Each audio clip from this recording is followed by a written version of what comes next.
The suitcase murderer, Sarah Boone. We've been talking about her for quite some time now. Of course, her boyfriend, George Torres Jr., he passed away because she zipped him in a suitcase while they were playing, quote, hide and seek. She got drunk, went to bed, said, oh, I didn't mean to do this at all, walking away and taunting him and passing out. She's about to go to trial, and her letter, her plea for an attorney after eight, she found some success in it. She has a new attorney that is going to be representing her in court, which is going to be interesting. Joining me to discuss, Robin Dreeke, retired FBI special agent, chief of the Counterintelligence Behavioral Analysis Program.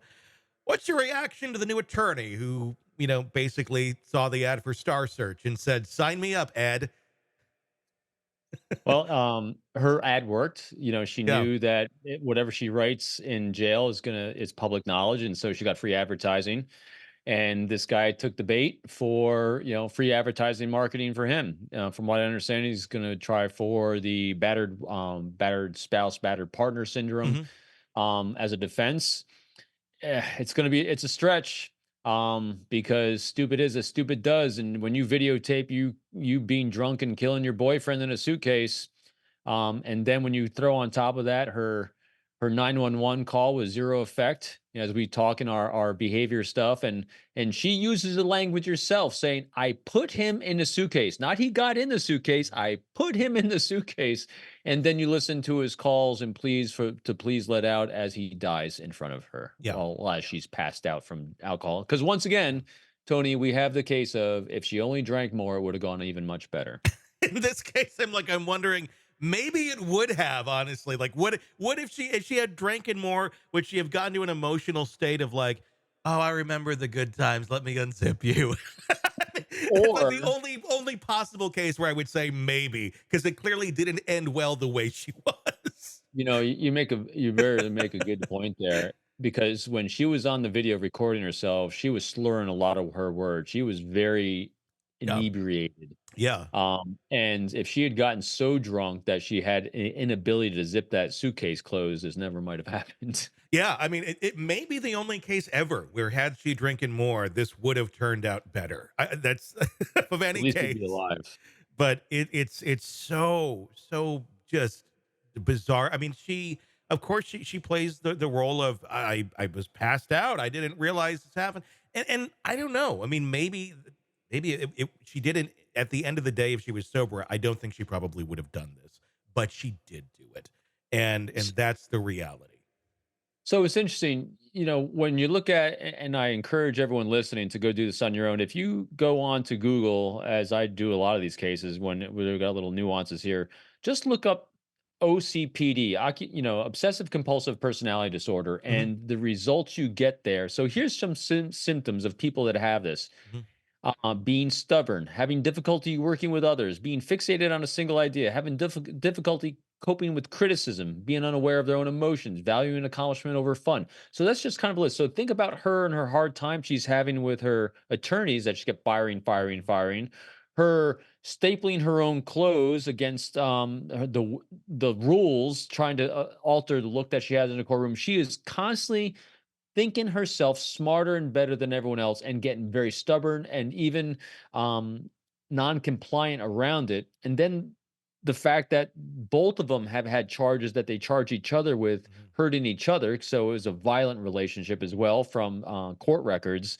You have, this diagnoses, well, non-clinical observation of obsessive compulsive personality disorder, which if you keep escalating that, bad things can happen. If and they had an arc together of violence, and so you throw the fuel on the fire of alcohol, lower inhibitions, and that kind of personality, and you got a recipe for this nightmare. Yeah, and the fact that she thought it was a great idea to videotape it as well, which I find just insane.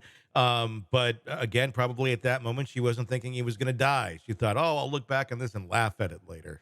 Yeah, in court, you will. Yeah, I mean, she was her own worst enemy. Yeah, So you think about it. So if you didn't have that video, you wonder, would this even have made the news? That you have a couple that just is doing stupid things and they zip each other in a suitcase and they had a night of drinking and he dies accidentally. yeah. With the ninth attorney who has now signed on for this, we are roughly 30 days, give or take, from the actual trial starting. Do you think we're going to see the ninth attorney make it the 30 days to court, or is this going to still be Sarah Boone representing herself once we get there? That's interesting, isn't it? Hmm. Um, well, we have a pattern of behavior, don't we? Yeah, just a little. If I was in Vegas, I'd be betting he's gone. I would too, and I would imagine. I think there maybe the strategy there of she's going to try and fire him right before the case, or he withdraws right before the trial itself starts, and hoping that she's going to get some sort of delay. I don't think the judge is going to take it though. I don't. But we'll see.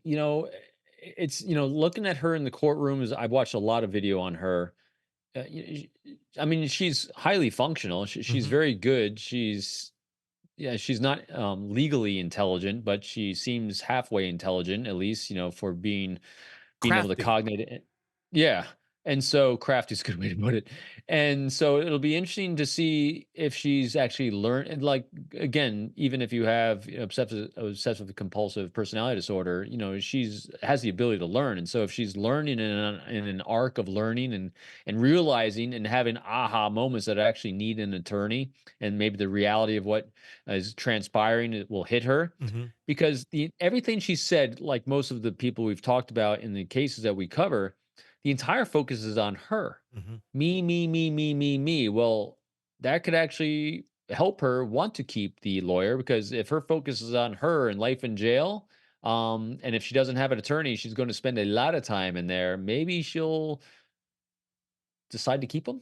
I don't know. We'll Do you see. think she learned from her mistake because or from firing the last eight? Because this was the first time between eight and nine where the judge was like, "You're not, no more. It's up to you now." And that was the first time that we saw her in court going, I don't know what I'm doing. I don't know," because she was forced to be there. Did that getting her feet to the fire like that? Did that make her learn a little bit? I have a theory. Yeah. So, one thing that we've seen with her is, and with people like this, is a massive need for control. Hmm. Matter of fact, so much so that she wanted to control her boyfriend by putting him in a suitcase. Is that not an ultimate form of control? Yeah. So, think about this. So, here's my thought experiment on this one. She was assigned her attorneys, 8 of them. She took control, put out an ad, and she has him. There might be a chance she keeps him because she feels she's in control. I think you got a point there. You like that one? I do like that one.